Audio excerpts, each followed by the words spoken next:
আমাদের মুরারই থানার অন্তর্গত রাজগ্রামে আরএস কোম্পানি ও ওয়েস্ট অয়েল কোম্পানি তাদের দীর্ঘদিন ধরে পাথর কারখানা চলত।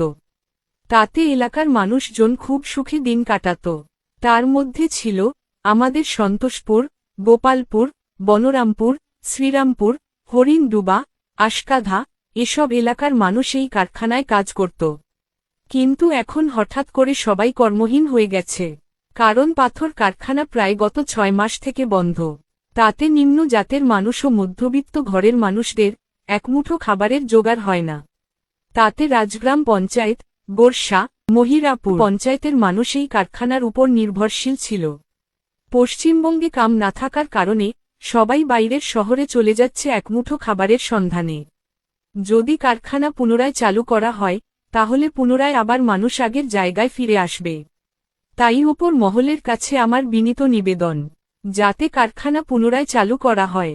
আপনাদের দ্বারায় হয়তো অনেকে তাদের পরিবার ফিরে পাবে।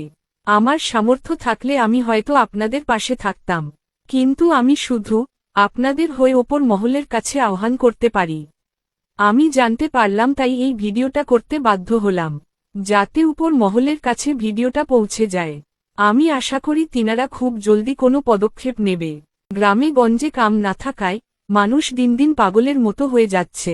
এলাকায় টোটো বালার সংখ্যা এমনি বেড়ে যায়নি। আমি সবসময় আপনাদের পাশে রয়েছি, আর আমাকে আপনাদের ফলো করতে হবে না। শুধু ভিডিওটা একটু শেয়ার করে দেবেন, যাতে পাথরের কারখানা আবার চালু হয়।